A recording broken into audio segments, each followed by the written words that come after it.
They said every morning began with prayer, but no one ever looked behind the last row of pews. The sunlight never reached it, not once, not during the fires, not during the funerals, and not on the day every child vanished, leaving only the sound of whispers beneath the chapel floor.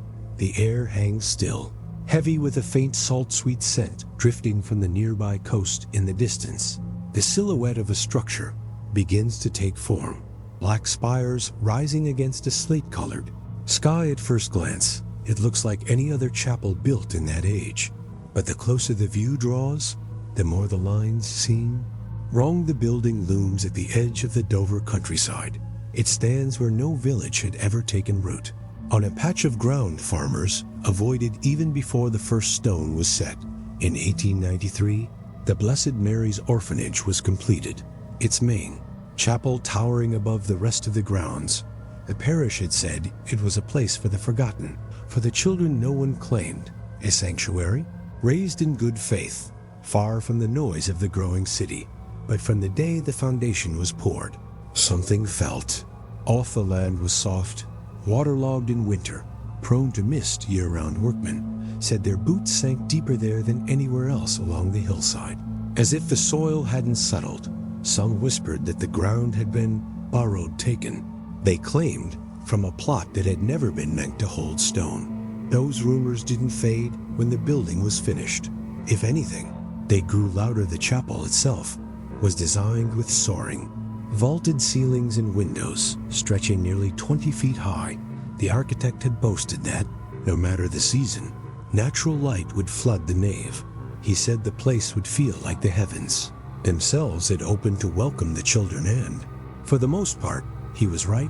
By morning, pale golden light pooled on the wooden pews. By afternoon, the high glass painted the walls in shifting hues, blue and amber, softening the austerity of the space except for one corner at the farthest end of the left transept. Beneath the tallest window, there was a stretch of floor and wall where no sunlight ever reached. Not in spring, not in the height of summer, not even when the windows were freshly cleaned and the skies above were clear. It was always dim there, a place where shadows lingered. No matter how bright the day, the nuns called it the cold spot, though never officially, and when they prayed in that section, they never lingered longer than necessary. But at the time, those who oversaw the orphanage brushed it aside, a trick of the angle, they claimed an architectural miscalculation. And, for the first few years, that was enough to silence questions, at least, until people began to notice other things. The first hints were subtle candle flames near that corner burned lower. Even when no draft passed through the chapel, children, seated near the front for morning prayers, would whisper that the light dimmed when they glanced left. One boy, Matthew, age 9, swore he could see his breath when he sat near the base of the transept window.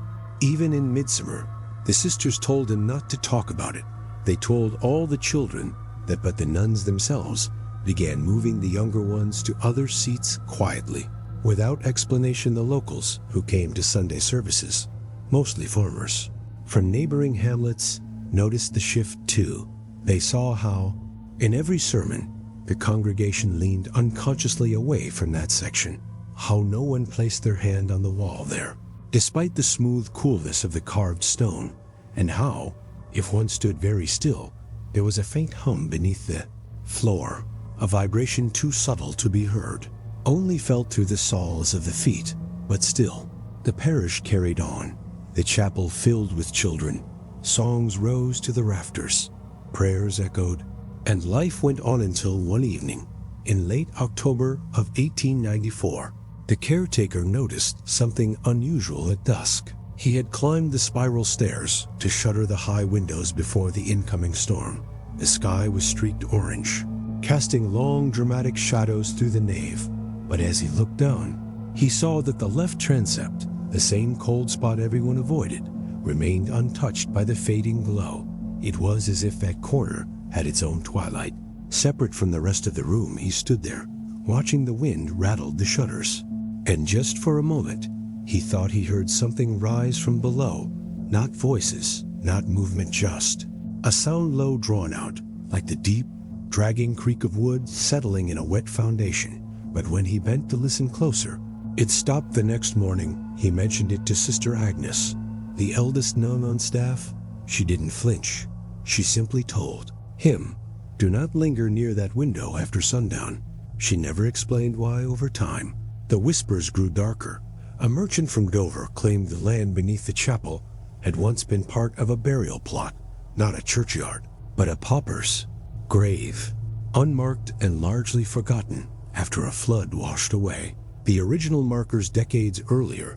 He said his grandfather had warned builders against disturbing it, but no one listened. The church, when confronted, dismissed the story as superstition. They pointed to their surveys, their permits. They reminded the townsfolk that the orphanage had been blessed twice by two separate priests, with no sign of divine objection. But even those priests avoided the left transept when they came to visit. No one could miss how their eyes flicked toward that dark stretch of wall, and then quickly away. By the winter of 1895, the unease began to settle into something heavier. The nuns noticed how quickly the candles burned down when placed near the transept, how matches struck there would sputter on the first try, and how the children, even the most obedient ones, refused to walk alone across that section of the floor one night. Sister Clara woke to the sound of footsteps in the nave, soft, deliberate, pacing along the wooden aisle. She rose, lantern in hand, and followed the sound through the corridors. The chapel doors were ajar, moving gently on their hinges, though no wind passed through, and as she stepped inside, the lantern's glow faltered. The air grew cooler. She found no one, only the dim shape of that corner, darker than the rest, as if the shadows had thickened there when she returned to her quarters. She made the sign of the cross twice before lying down, and she did not sleep until morning light broke across the fields. After that, more sisters began to keep watch at night, not as a rule, but quietly, without being told.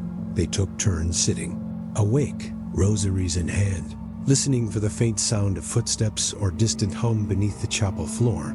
None of them ever spoke of what they heard, but their faces, pale and hollow-eyed, told enough. By spring of 1896, the unease had shifted. Again, no longer just a superstition, but something felt impending. The locals stopped attending Sunday service altogether, claiming illness or overwork as excuses. Only the children and the nuns remained, and though the chapel bells still rang each morning, their sound carried strangely through the fog, thinning as it passed over the surrounding fields. Even the birds avoided the spire, and still, through it all, the left transept remained shrouded, untouched by sun cold. No matter the season, the sisters kept their silence. The children learned not to ask questions, and the orphanage continued its daily routines, as if the chapel were simply another building, nothing more. But deep down, everyone knew something beneath. That floor had never settled. By the autumn of that year, the chapel no longer felt like a place of sanctuary. It felt watched. One evening, as dusk swallowed the last traces of daylight, Sister Agnes stood alone before the altar. She was praying, her lips moving silently. When the faint hum beneath the floor rose again, it vibrated through the soles of her shoes, up her legs, and into her chest. She froze. Her rosary slipped from her hand, and in the stillness, she realized something she had not admitted, even to herself. The hum was not random. It had a rhythm, a slow, deliberate cadence, almost like breathing. She did not finish her prayer. She backed away from the altar, never turning her back on that shadowed corner, and from that night forward, she refused to step inside the chapel alone. By the year's end, the Blessed Mary's Orphanage had gained a quiet reputation beyond Dover travelers. Passing through were warned not to visit after sundown. Merchants stopped using the road they cut near its gates, even if it meant a longer route to the city. The chapel, once a beacon for the forgotten, had become something else entirely. Not cursed, not haunted, but wrong. And as the year turned, the nuns began to whisper among themselves, only when certain the children were asleep, that perhaps the land had not been borrowed after all. Perhaps it had never been given permission. And in the silent hours before dawn, when the fog was thickest, and even the bells dared not sound. A question began to settle over the orphanage, not spoken aloud, but present in every cautious glance toward that shadowed corner. What, exactly, was beneath their feet? And why had the light never touched it? The camera glides slowly through the mist, the orphanage rising from the pale morning. Fog like a shadowed relic. The fields around it are brittle with frost. A faint bell tolls in the distance, muted, as if muffled by the damp air.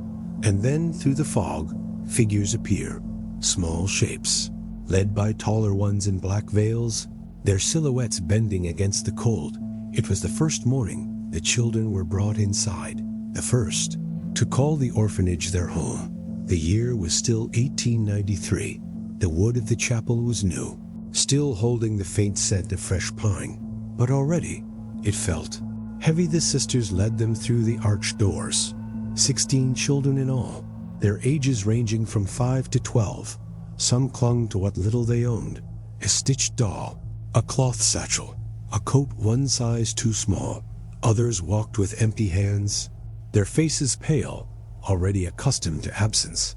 The nuns spoke gently, ushering them down the nave, but when they reached the pews, their tone changed. They gestured, firmly, to the back rows. It wasn't an option. It was an instruction. The children were told to sit there, in the last 2 pews, beneath the towering windows, where the light never reached. The air back there was colder. The wood was slick with damp, though no rain had touched it, and when the children sat, they shifted uncomfortably, feeling the chill rise through the benches into their bones. One boy, Thomas, whispered to another that it smelled different at the back, not like wood and wax, but something sour, like soil left wet too long. The nun nearest to him silenced him with a glance. The morning prayer began. The organ droned, its notes echoing off the vaulted ceiling. The sisters' voices rose, soft and even, the same verses they had sung in every chapel before this one.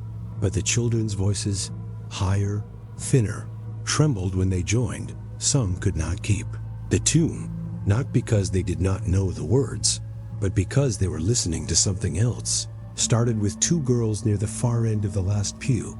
Halfway through the second hymn, they glanced at each other, wide-eyed, their lips still moving in hesitant unison.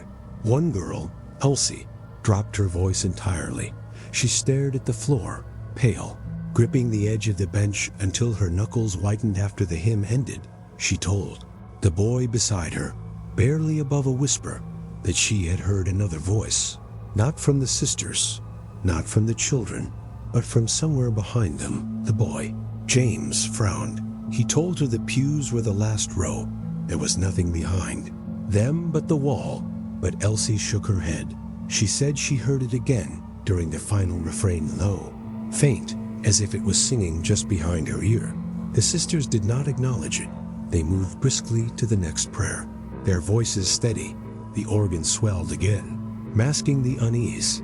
But as the voices rose in harmony, 3 more children stiffened in their seats, each in a different place along the back row, each turning their heads slightly, as if straining to catch something no one else could hear.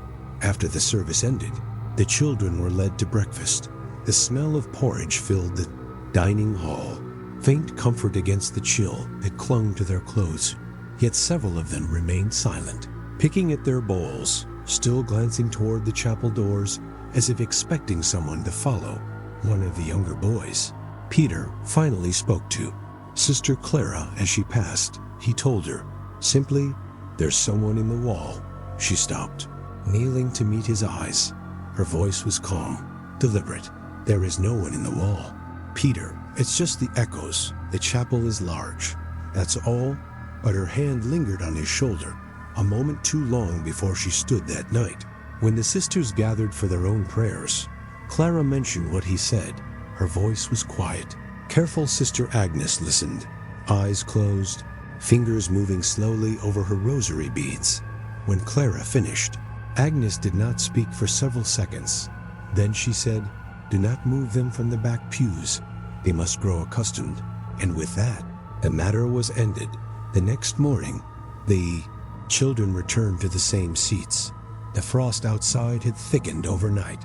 The air inside the chapel was colder still, heavy, as though the building itself held its breath. When the choir began, the younger ones hesitated. Before singing, they glanced to one another, as though waiting for a signal, and again. As the notes carried, some began to falter. Their eyes shifted not to the sisters, but to the dark wall rising behind them. James felt it first that day. He had been told by Elsie about the whisper she heard, but he had not believed her, not until the second hymn halfway through. As the voices swelled, he felt a tickle of air by his left ear, not a draft, not the chill of the chapel, but something warmer, closer like breath, and then softly, beneath the music, he heard out a voice low, distant, but clear enough to recognize. It was not singing the hymn, it was speaking. He could not make out the words at first. A rhythm, a murmur, like something recited over and over in a tongue he could not understand. His voice broke on the next line of the song. His throat closed, dry, and he fell silent. The nun at the aisle gave him a sharp look, motioning for him to continue, but he could know. They kept his eyes forward until the hymn ended after the service. He told no one, not Elsie, not even Peter. He only kept his gaze low, avoiding the sight of the chapel's left transept, where the shadow always lingered. But that night, when the wind pressed against the orphanage windows and the halls were dark, he whispered to Elsie across the dormitory, "There is someone behind us when we sing." Elsie nodded slowly, eyes fixed on the ceiling. She whispered back, "I know." By the third day, 5 children had stopped singing entirely. They mouthed the words when the sisters glanced their way, but no sound passed their lips. Each of them sat rigid, hands gripping the edge of the pew, eyes straight ahead. The sisters noticed, but did not intervene. They had seen this before, and they knew. The children would sing again, eventually, or they wouldn't be the end of that first week. A new pattern had emerged each morning. At least one child would rise from the pew at the end of prayer, with tears streaming silently down their face. No one screamed, no one caused a scene, but each time, their gaze would drift, just for a second, to the cold, damp wall behind them, and then they would lower their eyes and say nothing. One morning, Sister Clara found small droplets of water beating on the wood of the last pew before service. Began condensation, she thought, but the air that day was dry, and when she wiped the wood clean, the surface beneath felt colder than ice. She told no one that evening. As the sun sank behind the fog and the organ fell silent, Sister Agnes locked the chapel doors herself. Her hand lingered on the heavy iron latch, and though she never admitted it aloud, she too had heard something during the final hymn. Not words, not music, a pause like something waiting, holding its breath. Just beyond the last note, she did not sleep that night, and neither did the children, because as the orphanage lay in silence, each of them heard it again, not from the chapel this time, but in the stillness of their dormitory, carried faintly through the floorboards, a whisper drawn out, in a tone none of them could place it, moved slowly beneath the building, like someone pacing, and for the first time since the orphanage opened, even the sisters avoided closing their eyes. Before dawn by the following morning, when the bell tolled for prayer, none of the children rose willingly. Some had to be led by the hand, their faces pale, lips trembling before a word was spoken. But still, they were seated in the back pews, where the air was coldest, where the wood stayed damp, and where the voices always seem to wait. The camera lingers on the chapel doors. They stand slightly ajar, their dark wood slick with the night's condensation. Mist curls around the stone steps, the fog thick and low to the ground, as if reluctant to rise inside. The faint echo of the morning bell drifts through the nave. The pews wait in rows of dark, polished wood, empty, silent, but one seat in the back row still glistens with a sheen of damp that has not dried since yesterday. It was during that week, as the first children settled uneasily into their routines, that one boy decided he would not kneel there, not again. His name was Peter Halle, 8 years old, thin, with sharp shoulders and a jaw that stayed clenched even when he wasn't speaking. He had come to the orphanage with nothing but the shirt on his back and a battered wool cap, and from the first day, the nuns noticed how he watched the chapel with a gaze that was different, not fearful, not meek, but alert. He listened to the whispers from the back pews, and murmurs no adult seemed to hear. And each time, he set his jaw harder, each time, his hands balled into fists at his sides on the fourth morning. When the bell tolled and the sisters lined the children into the chapel, Peter stopped at the threshold. The others filed past him, their heads low, their steps slow as they crossed the nave. The sisters guided them to the back rows as always, their gestures firm, silent, but Peter didn't move. He stood in the aisle, eyes fixed on the shadowed transept, his lips parted slightly, and then he said, loud enough for those near him to hear, "I'm not sitting there again." The words stopped. The movement of those around him. The children froze. The sisters turned, slowly, their expressions neutral, but stiff. Sister Clara was the first to speak. Her tone was even, practiced. "You will sit where you're told. Peter, take your seat." But he didn't. He shook his head, and this time, his voice dropped to a whisper. "It doesn't want us there." The nun's eyes flicked, just for a moment, toward the dim stretch of wall beneath the window, and then, quickly, back to Peter. "You will sit," she repeated, but her voice was softer now, when he still did not move. Two older sisters stepped forward. Their hands were firm on his shoulders as they led him to the pew. His feet dragged slightly, heels scuffing against the wood floor, but he did not fight. He only stared at the transept as they sat him down throughout the hymns. His lips never moved. His eyes never left the far wall. After the final prayer, when the others rose to file out, Peter remained seated. Sister Agnes, who had been watching from the side of the nave, nodded once to the two older nuns that evening. As the children ate their meager supper, Peter's seat at the long dining table was empty. No explanation was given when the others asked quietly where he was. Sister Clara only said he was being disciplined for his defiance. He would sleep apart from them that night. A lesson, she said. In obedience, the dormitory was unusually quiet. Even the usual whispers and shifting of bedsheets seemed absent. Somewhere down the hall, a heavy door clicked shut, and then silence in the small hours before dawn. One of the boys, James, woke to the faint creak of footsteps, not in their dormitory, farther off, measured, deliberate, moving along the chapel floor. He held his breath, listening. The sound grew louder, closer, until it seemed to pass directly beneath their room, along the old beams, and then nothing. The silence returned so suddenly, it made his ears ring when morning came. The bell tolled as always. The children dressed, their breath fogging faintly in the cold air, and when they lined up, Peter was not among them. His bed was neatly made, the blanket pulled tight, tucked with precision, but there were no shoes by the frame, no wool cap resting on the post, and the floor beneath the bed was damp to the touch, as though water had seeped up through the boards in the night. At breakfast, Sister Agnes addressed the children. Her tone was calm. Rehearsed Peter, she told them, had been transferred to another parish. A church in the north had space for one more boy, and he had been taken there before dawn. The children listened in silence, but several glanced toward the windows, where the fog pressed against the glass like a living thing. None of them had heard a carriage.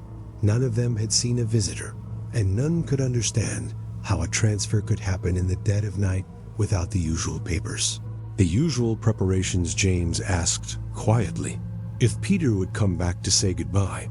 Sister Agnes did not answer. She only folded her hands and led them in grace. That evening, when the chapel bell rang for vespers, the children filed into the nave once more. The pews were cold, the wood damp, the air still, but Peter's space at the back was empty. No one sat there. The sisters did not explain why. They only sang, their voices steady, while the organ's deep tones rolled through the chamber. Halfway through the hymn, Elsie, the same girl who first heard the whisper, turned her head slightly, not toward the empty space beside her, but toward the transept wall. Her lips trembled. She lowered her voice to a murmur. her words barely audible even to herself. "It's louder now." The nun beside her gave a sharp glance, but said nothing. The hymn continued, and in the silence between verses, the faintest sound rose from the far wall. Not a voice, not exactly, but something close, a drawn-out cadence, deep and deliberate, threading through the gaps in the music like breath. The children heard it. The sisters pretended not to, and when the prayer ended, no one lingered in the chapel, not even the nuns. They extinguished the candles quickly and led the children back to their dormitories without a word. That night, none of them slept deeply. Every creak in the beams, every distant shift in the day, pipes felt amplified in the dark. James lay awake, staring at the ceiling, his hands gripping the thin blanket somewhere. Faint but certain, he heard the slow, deliberate creak of floorboards from the direction of the chapel. A pause. At another step, and another. It grew closer, then stopped entirely, and in the stillness, with his breath shallow and ears straining, he realized something. The steps had not led away. They had stopped beneath his bed. He shut his eyes, willing himself not to move, and as he lay rigid in the dark, his mind flicked, unbidden, to Peter, to his neatly made bed, and to the wet, cold floor beneath it. No one ever saw Peter Halley again, but by the next morning, when the children sat for prayer, they noticed something new. The damp sheen on the back pews had spread, trailing faintly along the cracks in the wood, toward the transept wall. No one asked where it led, no one dared, because each of them, in their own silent way, already suspected the truth. And as the organ began to play, soft and low, a thought settled over the nave, like a veil Peter had not been. Taken to another parish, he had never left the chapel at all. The camera drifts low through the fog, following the crooked path that winds toward the chapel. The morning light is weak, filtered through heavy clouds, turning the wet grass silver in the distance. The spire of Blessed Mary's rises like a blackened finger against the gray sky. Closer now, the doors stand open, their hinges creaking softly as the wind moves through inside. The air is colder, the faint smell of wax lingers, but beneath it, something heavier, damp, earthy, as though the chapel itself is drawing in the surrounding soil. It was during this winter, as the whispers from the pews spread quietly among the children, that the diocese sent a priest to inspect the grounds. His name was Father Whitlock, a man in his late 40s, tall, deliberate in his movements. With a face weathered from years of quiet parishes along the coast, he was not sent to comfort the children. He was not sent to bless the orphanage anew. He had been instructed to investigate. The sisters met him at dawn, their faces pale, their greetings formal but tight. They offered no details beyond what the church already knew: the strange drafts, the murmurs the children claimed to hear, the growing unease during services. They led him through the nave in silence, their heels echoing softly on the polished floor, and when he reached the back rows, he stopped. The air was cooler there, undeniably, so his breath left faint clouds as he exhaled. Though the rest of the chapel remained temperate, he ran his hand along the pew nearest the transept. The wood was slick cold, as if it had just been washed, though it had not rained in weeks. But it was not the pews that drew his attention. It was the confessional that stood just beyond the last row. Against the far wall, a simple wooden booth, unadorned except for a small brass cross affixed to the door. It looked like any other confessional, built to give privacy to whispered penance. Yet, as he approached, he felt a faint vibration beneath his feet, not constant, intermittent, as though something beneath the boards shifted slightly. Then stilled, he opened the confessional door. Inside, the air was stale dust motes, hung in the narrow shaft of light that filtered through the latticed screen. He stepped inside, letting the door close behind him. The wooden seat creaked under his weight, and then he heard a sound, faint, rhythmic, coming from below. Knocking, not loud, not urgent, but deliberate. 3 slow taps, a pause, then 2 more, soft enough to be mistaken for the settling of the old floor. If not for the pattern, he leaned forward, his ear nearly to the wood. The knocking came again, this time slower, more spaced, as though whoever or whatever made it was aware of his presence. He remained there for several minutes.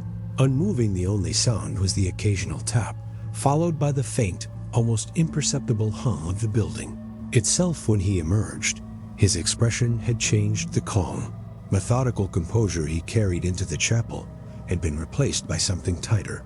His jaw set, his brow furrowed, and though he did not speak of it, the sisters noticed how his hand lingered near the edge of the confessional door before he walked away. He spent the rest of that day inspecting the building. He paced the aisles, listening to the groan of the beams, the creak of the boards. He examined the foundations, crouching near the cold stone walls, as if to hear what lay beneath. At dusk, he returned to the confessional. This time, he did not sit inside, he stood beside it, one hand pressed lightly to the wall. The knocking began again, so faint it could barely be felt through the grain of the wood, but there was no mistaking it. Not a rat, not the shifting of earth. Rhythm controlled, intentional. He left the chapel without speaking to anyone. That night, he sat alone in the rectory, a single candle burning on the desk before him.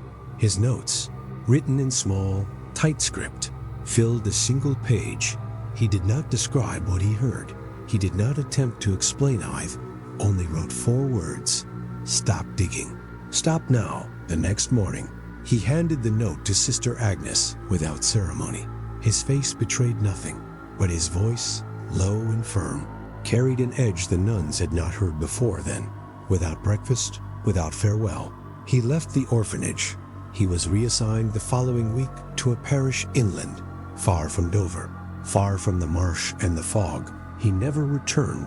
The sisters never spoke of his visit to the children, but they noticed, in the days after he left, how the confessional felt different, colder, the faint smell of damp earth stronger, as though something beneath the boards had been stirred at night. When the wind pressed against the chapel's walls, the knocking grew louder, still faint, still measured, but impossible to ignore once heard.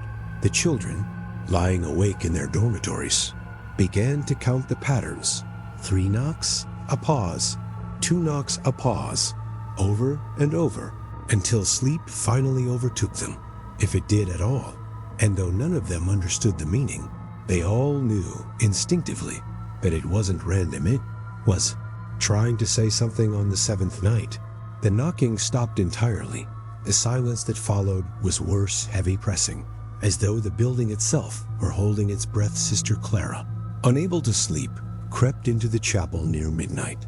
She carried a lantern, its flame small, and, nervous in the dark, she moved toward the confessional slowly, each step echoing louder than the last. When she reached it, she paused, hand hovering over the latch. The wood beneath her feet felt softer here, spongy, as though moisture had seeped through from below. The lantern's flame bent slightly. Though there was no draft, she whispered a prayer under her breath, and then she heard it, not the knocking, not the whom voice, faint, muffled, coming from beneath the floorboards, too soft to discern the words, but clear enough to know it was speaking, not chanting, not singing. Stepped back, her hand trembling, the lantern shaking in her grip. The flame guttered, nearly going out, and in the dim light, she saw the thin line of moisture creeping from beneath the confessional door, trailing along the grain of the floorboards. Toward the transept wall she turned, and left without opening the door, her footsteps quick, her breath shallow, though she never broke into a run, not until she was beyond the chapel. The heavy door shut behind her. The next morning, the sisters found the confessional closed, its wood slick with condensation. Though the rest of the chapel was dry, no one stepped inside, not that day, not the next. By the end of the week, though no announcement was made, none of the children were permitted to confess there anymore. The booth stood empty, its brass cross tarnishing slowly in the damp air. Yet late at night, when the wind died and the orphanage slept, the sisters still heard it. Not the knocking, not the hum, but the faint, steady sound of a voice rising through the cracks in the floor, too low to understand, but growing clearer night after night, until one evening, as the candles were being snuffed and the final hymn faded, James, the boy who had heard the steps, beneath his bed, whispered to Elsie, "It's not in the wall anymore." She turned to him, pale, her breath catching, her lips trembled as she whispered back, "Then where is it?" And in the silence that followed, they both heard a single knock. Directly beneath their feet, the camera moves slowly through the rain, tracking the orphanage as it looms against a black sky. Lightning flickers in the distance, turning the wet stone walls bone white for a split second. The fields beyond sway violently in the wind, each blade of grass flattened one way, then the other, and through it all, the chapel spire cuts upward, unmoving, a silhouette against the rolling storm inside. The building trembles with every gust. The halls are lined with narrow windows. There, glass rattling in their frames as rain lashes against them in sheets. Water seeps beneath the sills, dripping to the floor in slow, rhythmic taps. The candlelight flickers, throwing shadows across the walls, but not every window is trembling. The ones overlooking the back row of the chapel, the tall, arched panes set deep in the stone, remain still untouched. The wind howls, rain beats against the glass, but not a drop streaks their surface, not a sound escapes their frames. It was on the 7th night of the storm season, 1893, that the first window gave way, a dormitory on the east side. The glass shattered inward, spraying shards across the floor, the rain driving in like a burst of cold needles. The children screamed, scrambling from their beds, clutching blankets to their bodies as the nuns rushed to cover the opening with nailed planks. By morning, 5 more windows had splintered, each in different wings of the building, each reduced to jagged, tooth-like edges where the panes had given way. The wind whistled through the halls, the air biting, carrying with it the smell of wet earth. But still, the chapel windows stood unbroken. The tall panes over the back pews looked untouched. No streaks of rain marked them. No condensation fogged their edges. It was as if the storm simply refused to touch them. The children noticed first, not the nuns. During morning prayer, they glanced upward between hymns, watched the sky beyond, shifting from black to gray to pale, the clouds whipping past like torn cloth, and in the glass, faintly, something else, not their reflections. Not exactly at first. It was only one boy, Thomas, who said he saw it, a shape, a pale outline, standing in the upper corner of the pane, as if on the other side of the glass entirely, not moving, not blinking, watching. He whispered it to James, who sat beside him, but when James looked up, the glass showed only the rushing sky, nothing else by. The following morning, 2 of the girls swore they saw it too, not in one pane, in all of them. A faint face, smooth, colorless, pressed close to the glass from the inside, though no one was there. When Sister Clara overheard them whispering, she knelt, her expression firm. "It's only your reflections," she told them. "The storm plays tricks on the eyes, that's all." But she did not glance up herself, not even once that night. The storm worsened. The winds tore through the grounds, bending the trees until their branches snapped like brittle bones. 2 more windows shattered in the dining hall.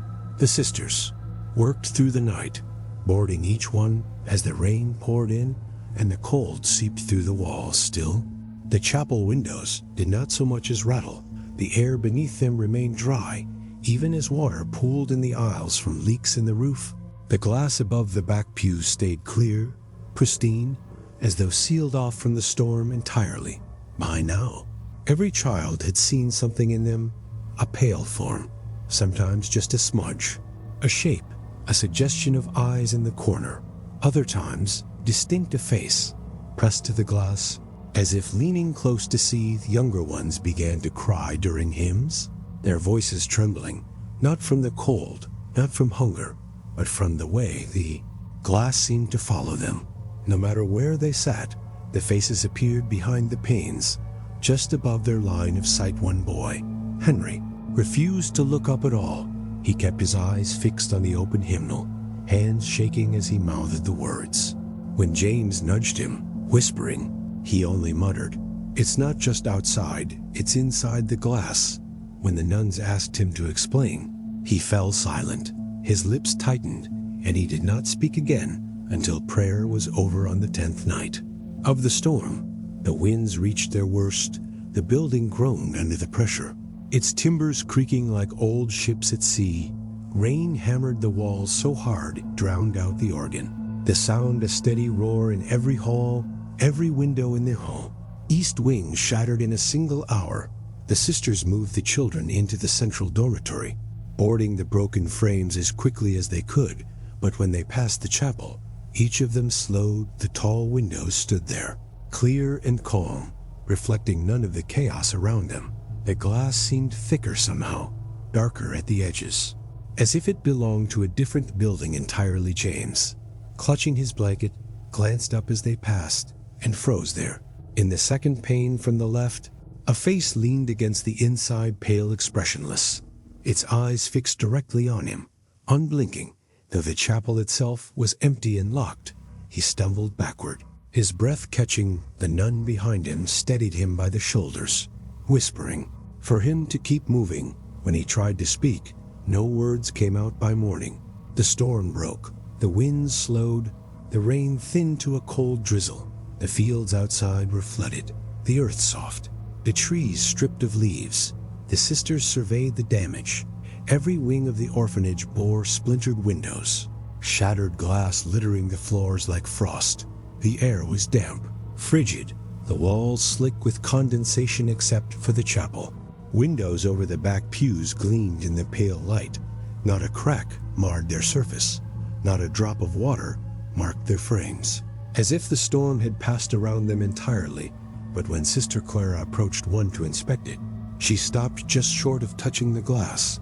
Her breath clouded faintly in the air before her, and in the reflection, for just a moment, she saw it. Not her face, not the chapel behind her, but a pale figure standing in the corner of the glass, its hand pressed flat against the pane. As if reaching through, she stepped back quickly, her breath sharp in her throat. She did not speak of it to the others. She only told the children to avoid the windows, to keep their eyes low during prayers, and not to whisper about what they thought they saw that night, as the orphanage lay in a cold, dripping silence. James whispered to Elsie in the dark, "They don't want to break the glass?" She turned to him, voice barely audible. "Why?" He paused, his fingers tightened on the edge of his blanket, and then softly, as if he were afraid the walls themselves might hear, "Because it's not keeping the storm out. It's keeping something in." The room fell silent. The wind outside had stilled, but in the distance, from the chapel, came the faint sound of a slow, deliberate tap, not on the floorboards, not on the pews, on the glass, and then a second tap, closer this time, as though whatever had been waiting behind the pane was now leaning closer. The children lay awake, eyes fixed on the dark ceiling, listening, counting. The taps grew softer, slower, until they faded completely, leaving only the heavy silence of the orphanage. And in that silence, one thought hung heavy, unspoken, in every mind. The storm was over, but whatever had stayed behind the glass hadn't left. The camera lingers in the corridor, drifting forward as if something unseen is leading the way. The lanterns along the wall flicker, their flames bending toward a draft that no one feels. At the far end, the chapel doors are ajar. Beyond them, the nave is lit only by the glow of a few dying candles, their light weak against the cavernous dark. The orphanage is silent. Not a whisper, not a creak, only the distant, slow ticking of the chapel clock. It was on a windless night in 1894 that the first sister was found there. Her name was Sister Helena. She had gone to extinguish the candles after the evening hymn, as she always did, but when the others returned to their rooms, she never followed Sister Clara. Hearing the faint sound of a voice near midnight, went to find her. She pushed the chapel doors open, the wood groaning softly, and stepped into the nave. At first, she saw nothing unusual. The shadows shifted gently along the walls. The faint draft from the transept stirred the waxy smell of the extinguished candles. Then, her eyes adjusted. Sister Helena was standing at the very back row of pews, motionless. Her eyes wide and unblinking, fixed on nothing. Her hands hung at her sides. Fingers curled faintly inward, her lips were moving slowly, but no sound carried at first. Only the faint shape of syllables forming and breaking. Sister Clara stepped closer, her shoes clicking softly against the cold wood floor. And as she reached the first row, she heard out a voice, low, hushed, threading just beneath the edge of hearing. Helena was speaking not English, not Latin, something else entirely. The words were fluid, rolling into one another in a cadence that sounded almost practiced. But Clara had never heard such a tongue. Not in prayer, not in any scripture she knew. She touched Helena's arm gently. The skin was cold, damp, no reaction. Helena didn't turn her head, didn't blink, didn't falter in her whisper. Clara whispered a prayer under her breath, her voice trembling, and backed away slowly. She left Helena standing there, murmuring to the empty pews by. Morning, the sister was gone, not from the orphanage, but from herself. She moved through the day like a shadow, speaking only when spoken to, her voice flat, as if her words were borrowed. And when dusk fell, she drifted back to the chapel, to the same spot, to stand, to whisper. Within a week, she was not alone. Sister Beatrice was found there next, then Sister, and each discovered in the same posture, standing among the back pews, eyes open, bodies rigid, lips shaping the same rolling, unbroken murmurs. The others tried to rouse them, tried shaking their shoulders, calling their names, even placing a crucifix in their cold hands. Nothing worked. Their gazes remained fixed on nothing, their whispers uninterrupted. It was only at dawn, when the first light bled through the chapel's higher windows, that they would move, not abruptly, not as if waking, but slowly, as though drawn back into themselves from somewhere far away.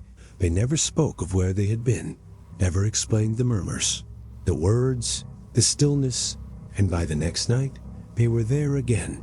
The children began to hear them before they saw them. Late at night, as the wind rattled through the broken shutters of the dormitories, a faint hum carried through the halls. Not singing, not chanting, just a soft, constant string of sounds, drifting beneath the creak of the beams and the sigh of the windjames. Lying awake one night, nudged Elsie.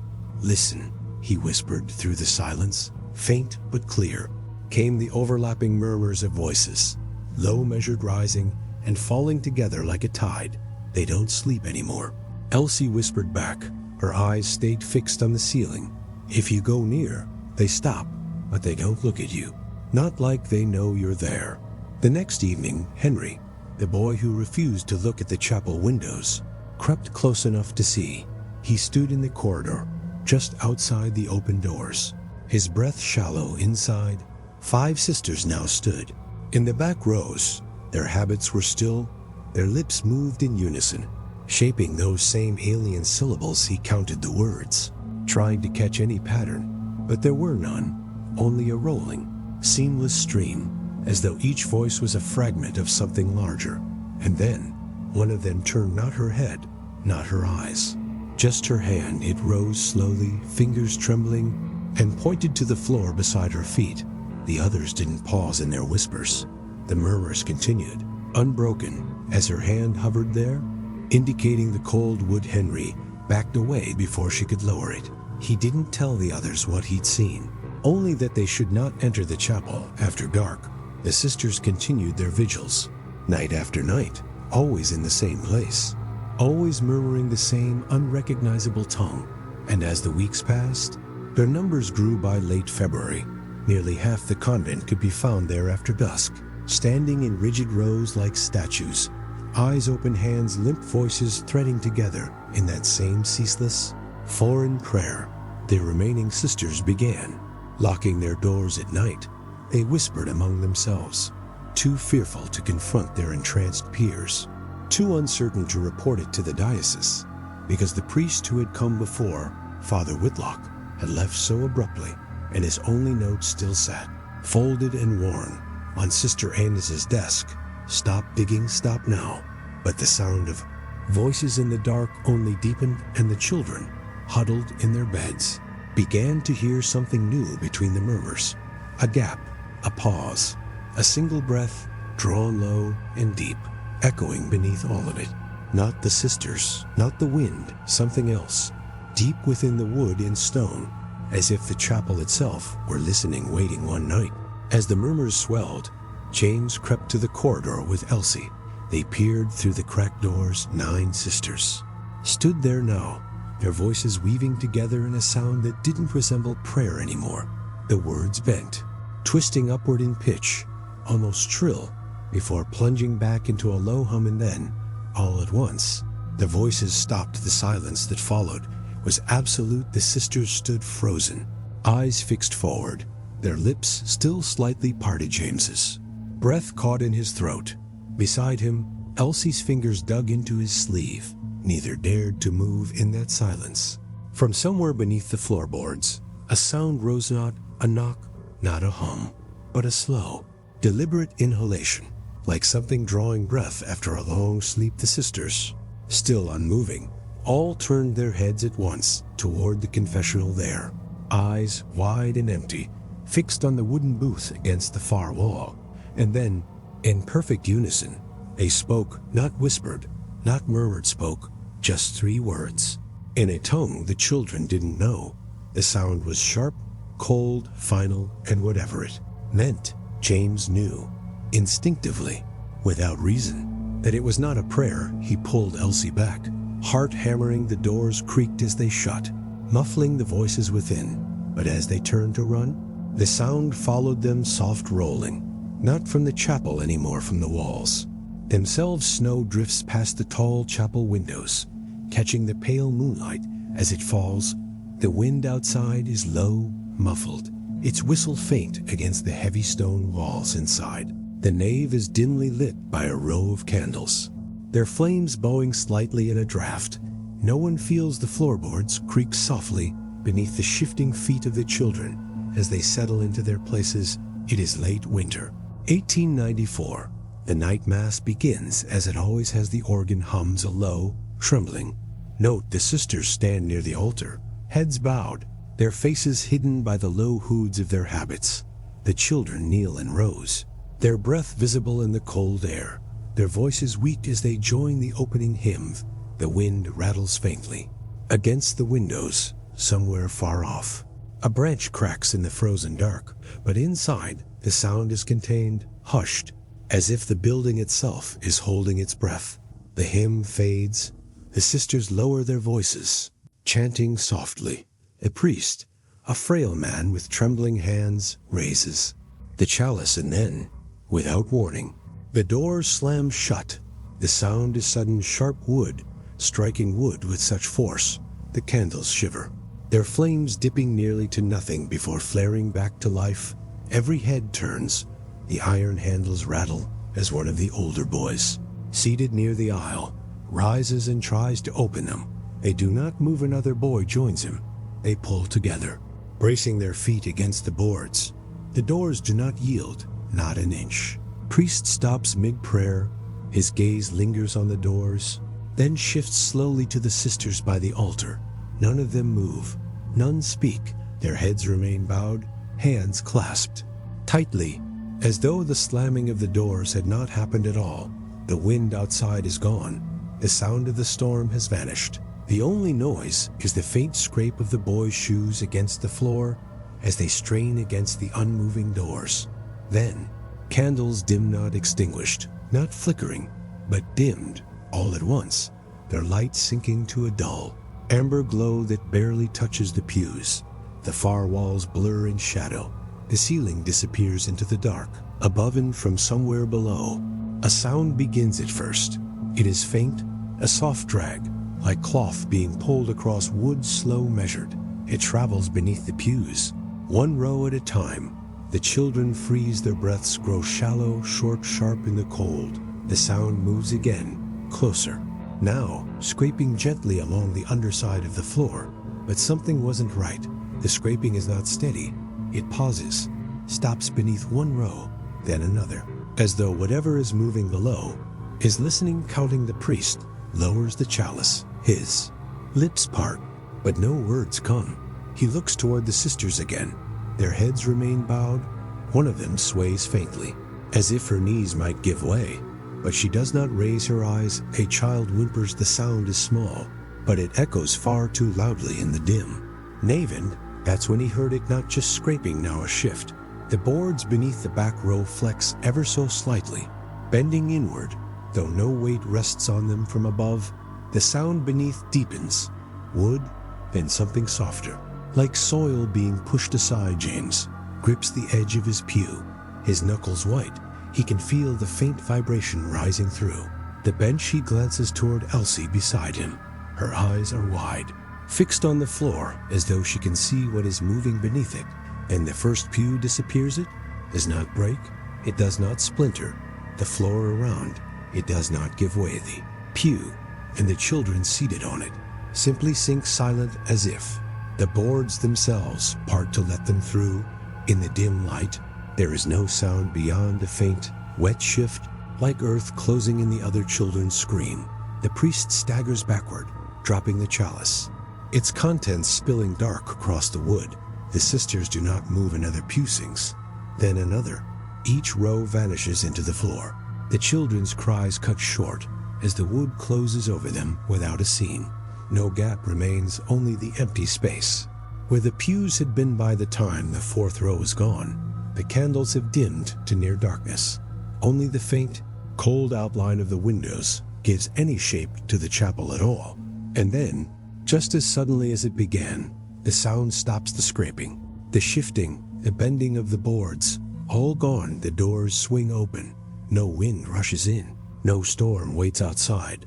The night beyond is still, the snow falling softly in the moonlight. The priest stares at the empty rows, his lips trembling as he tries to speak. No words form. The sisters, at last, lift their heads. Their faces are pale, expressionless, their eyes fixed on the floor where the pews had been. The surviving children huddled together, silent, as the cold air from outside brushes their faces. None dare move toward the exit. None dare step closer to the vanished rows. And in that long silence, from deep below the chapel, a sound rises, faint, hollow breath, drawn slowly, exhaled slower still, as though something far beneath the floor is awake now. Listening, James grips Elsie's hand so tightly, her fingers ache. Neither of them speak, neither of them move, because they both feel it. The floor beneath their feet, warm faintly, as though whatever has taken the pews is still there, just below the surface, waiting. And for the first time since the chapel opened its doors, the children know, without being told, that the prayers have stopped mattering, because something else is listening now, and it isn't waiting for him. Snow gathers along the eaves of the orphanage, its weight bending the gutters. The chapel spire cuts a sharp silhouette against a white sky. The air so still, it feels as though the world has been muted. Only the faint groan of the timbers beneath the frost breaks the quiet inside. The halls are colder than the grounds. The shutters rattle softly with each shift of the wind. The walls, damp from months of condensation, hold a faint, sour smell, mildew and melted wax. Every sound carries farther than it should. Every whisper lingers. By February of 1894, letters began arriving from Dover and the surrounding villages. Parents, guardians, relatives of the children who had vanished from the pews. They were not polite letters. They were demanding, urgent, asking for answers. The sisters could not give. Some accused the orphanage outright. Others, fearful of the church, worded their questions carefully, asking not how, but why. Why had their sons and daughters stopped writing? Why had their belongings been returned without explanation? Why had the diocese refused to meet with them? The first response came in the form of a single sheet, stamped with the seal of the Diocese of Canterbury. It was written in a measured, precise hand. The chapel, it read, is sound. Its structure and design have been reviewed and blessed. The darkness along its rear pews is a simple trick of architecture, a quirk of light and stone. There is nothing unnatural to be found there. But something wasn't right. The letter made no mention of the children by name, no acknowledgement of those missing, only a curt instruction to trust the care of the sisters who serve under holy guidance. Still, the letters continued, some from parents, some from concerned priests in neighboring parishes, and eventually from investigators, men sent not by the families, but by the church itself. The diocese answered each the same way. A brief note, the same language, always insisting the darkness was a matter of perception, always repeating the same phrase. There is nothing beneath the floor, but the letters from the investigators told a different story. Privately, a handful of them sent word to the families. Unsealed, unsigned, their ink smudged and hurried one described the air near the back pews as colder by several degrees. Even when the fires were lit, another claimed that when he pressed his ear to the floor, he could hear a faint hum, not the creak of wood, not the moan of wind, but something deeper, a vibration constant. And one investigator, a man named Alton Briggs, wrote only a single line in his last note, delivered by hand to a family in Dover. They told us not to kneel. The next day, he was recalled by the diocese. His belongings were sent home in silence. He did not return to Dover, and no more letters came from him in March. The tone of the diocese shifted. Their final letter, the one sent to every family, every priest, every investigator who had written, was longer than the rest. It spoke of misinterpretations, of fear and rumor given more weight than truth. It reminded the recipients that the chapel was a place of sanctity, not superstition, and that such talk would not serve the souls of the children in residence. But at the bottom of the page, beneath the seal, one line stood apart. It was not written in the same precise hand as the rest. The ink was darker, fresher, the letters heavier on the page. It read, "Do not kneel in the back ever." No explanation followed, no signature, only the blunt warning, set apart from the formal language above, as though added at the last possible moment by a different hand. Entirely James, reading one of these letters over Sister Clara's shoulder, felt his stomach knot. He remembered the sound beneath the pews, the faint, rhythmic shifting in the dark, the way the boards seemed to breathe when the sisters murmured their strange prayers. Elsie, sitting beside him, whispered so only he could hear, "They're not warning us, they're warning themselves." That night, as the chapel sat empty, the wind rose. It whistled softly through the broken shutters of the dormitory, but from the chapel itself came no sound, no wind, no creak of wood, only, faintly, from beneath the floor, a single, slow tap, then another closer. And when Sister Clara, awake and listening from her bed, rose to fetch a candle, she noticed something she had never seen before. The door to the chapel, even latched, was trembling, not rattling in the wind, not pushed by any draft, but pulsing gently, like a heartbeat. She stood there for nearly a minute, her hand on the frame, listening to the soft, steady rhythm from the other side. And in that moment, she understood what the diocese had meant. It was not the act of kneeling they feared. It was what might answer if anyone did. The next morning, the sisters told the children that all future masses would be shortened, that no one would sit, stand, or kneel in the back rows, that those seats were under repair. But the boards beneath them did not look broken. They looked expectant, smooth, polished by countless footsteps. They would never return. And when the first of the spring rains fell that evening, the tapping beneath the floor grew louder, steadier, almost in time with the drops on the chapel roof. James, lying awake in the dark, could not sleep. He whispered to Elsie beside him, "It's not the dark they're worried about," he said. His voice was flat, distant, as if the thought had been building in his head for weeks.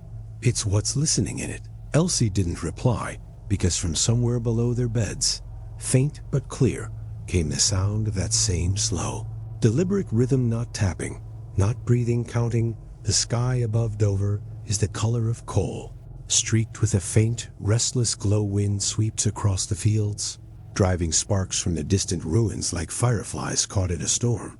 The air is heavy, sour with the smell of charred timber and wet ash by the time the villagers arrive.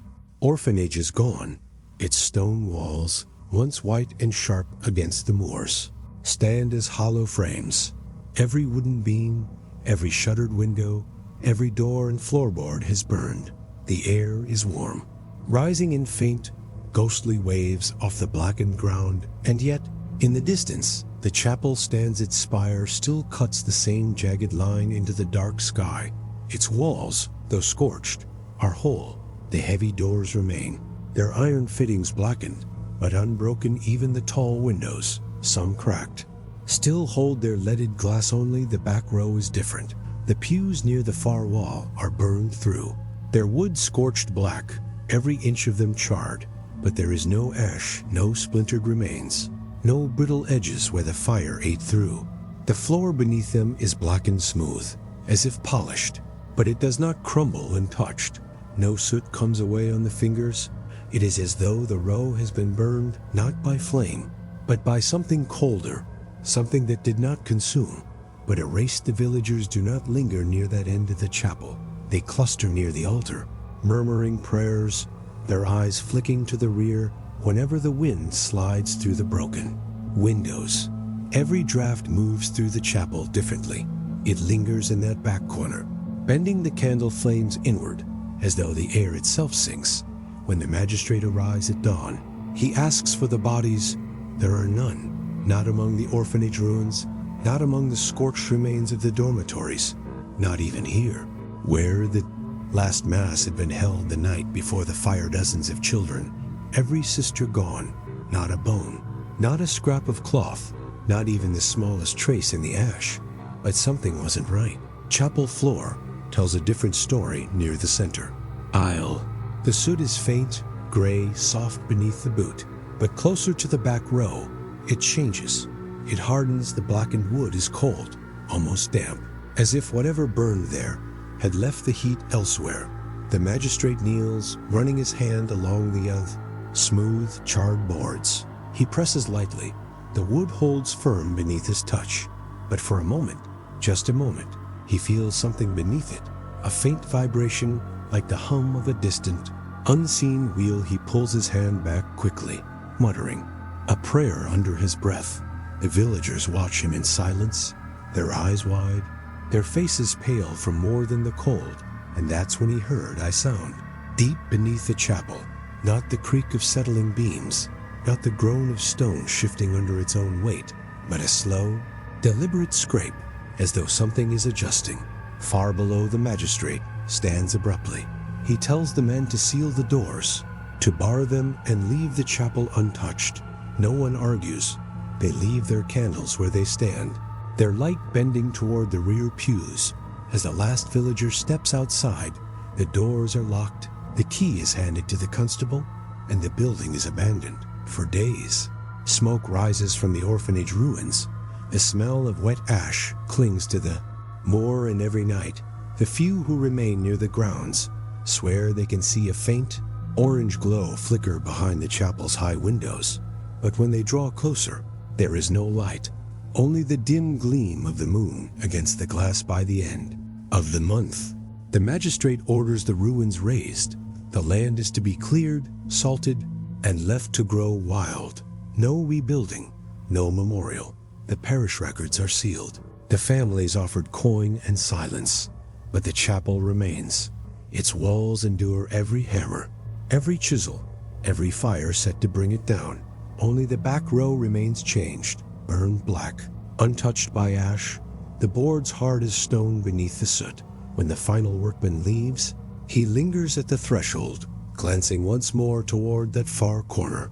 The wind has died, but he can still hear something faint, a low, steady rhythm, rising from the floor, not knocking, not scraping, breathing slow, even as though whatever survived, the fire is still there, still waiting beneath the charred wood that night. As the last workers leave Dover for good, the chapel doors open on their own. Wind does not move them, no hand pulls them wide, and from inside, faintly, the sound of wood shifting echoes across the empty field. Not the sound of collapse, not the settling of ruins, but something closer, heavier, the distinct creak of pews, row by row, as if they were being filled once again. The sound continues long after. The last light fades from the windows, until, just before dawn, a single noise breaks the stillness. One slow, hollow breath, drawn deep from somewhere beneath the scorched row. And then, Silence by morning. The chapel stands as it did before, empty, cold, the air in the rear still faintly warm, though no sun touches it, and the floor beneath, smooth and black, weighting the sky over Dover, is pale and brittle, the kind of color that makes sound feel thinner. Mist rolls low over the moor, blurring the broken fence posts that circle the ruins. The air is still, cold enough to bite the tips of fingers, and the wind carries the faint smell of damp stone and rusted iron. Beyond the sagging fence, the chapel stands alone. Its spire is cracked, leaning slightly as if bowing under its own weight. The roof has collapsed in parts, letting the gray light spill across the nave. Weeds grow through the split foundation. Birds will not roost here. It is January 2024. 3 urban explorers approach the ruins before dawn. 2 men, 1 woman. They move quietly, their flashlights low, their cameras rolling. The footage is meant for a channel with a few thousand followers. A place where empty hospitals and forgotten churches are turned into content. They climb the fence. The wood groans but holds on the other side. The air feels colder, not by much, just enough that they all glance at each other without saying anything. There, boots crunch against frost as they move toward the chapel. Each step echoes a little longer than it should, the sound of their own movement carried back to them off the hollow shell of the building. No birds call, no insects hum, only the faint click of the woman's camera as she begins to record. Inside, the air is different, still heavy, as though the walls trap every breath and hold it. Their lights sweep across the altar, across the cracked tile, across the roof beams that hang like ribs, and then toward the far wall. They see it, the back row, still black, still smooth, the boards untouched by moss, rot, or time, while the rest of the floor lies broken and soft. No ash, no dust, just the same polished, charred wood, as if it had been burned yesterday. One of the men kneels near it, his hand hovering inches from the surface. He doesn't touch it, not yet. He leans closer, his flashlight beams skimming along the glossy black grain. But something wasn't right. He swears the light bends as it crosses the surface. Not a reflection, not a trick of dust or breath, just a faint, unnatural curve, like the wood itself is drawing. To beam inward, the woman exhales sharply. Her breath curls white in the cold air. The camera in her hand is still recording, the lens trained on the blackened boards. Its microphone hums faintly, catching every shuffle of their feet, every whisper between them.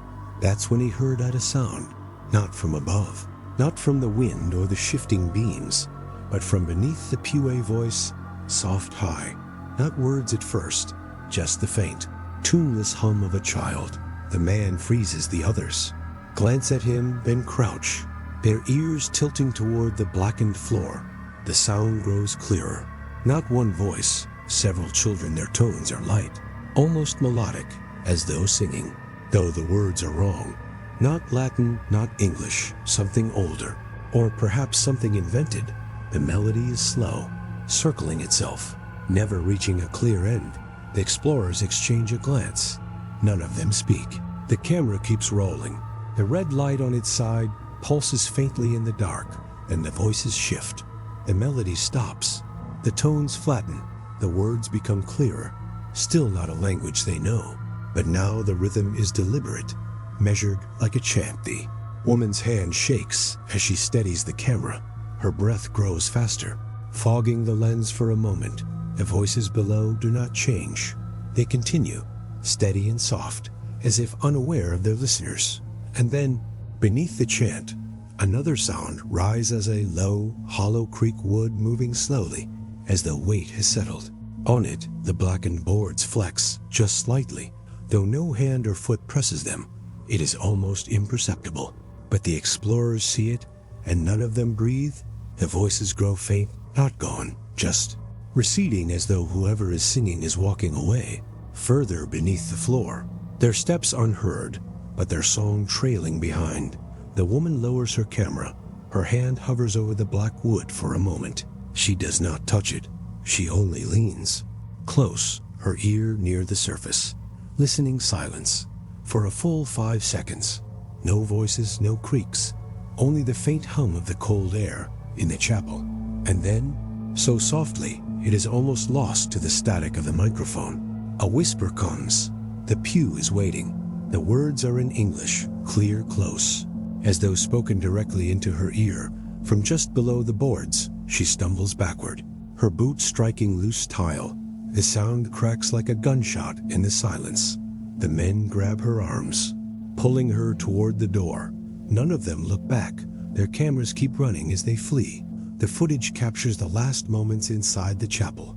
The blackened pew, motionless, untouched, and then, faintly, the sound of something beneath the boards. A slow, steady tap in time with their footsteps as they run. The explorers do not speak on the way out. They climb the fence in silence.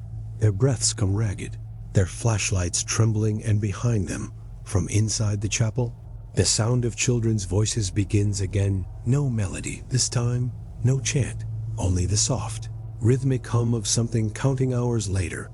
When the footage is reviewed, the microphones capture everything, the voices, the whisper, even the tapping beneath the floor. But there is one sound none of them remember hearing that night. Just as the camera turns away from the blackened pew, a low breath echoes through the chapel, drawn in slow, long, and then, almost too faint to hear, a second whisper. Not yet. The recording ends there. The explorers do not return. The footage is uploaded briefly to a forum before it is removed without explanation. The chapel still stands beyond the fence, its windows cracked, its roof open to the sky, and its back row, smooth and black, waiting for someone to kneel, waiting for someone to listen, and waiting, always for the next voice to join the hymn no one has ever written. Blessed Mary stands silent, its windows shattered, its altar rotting, but the back row remains. Untouched. Some say the darkness. There was never the absence of light, but something waiting for it. And until someone sits there again, the voices will not stop.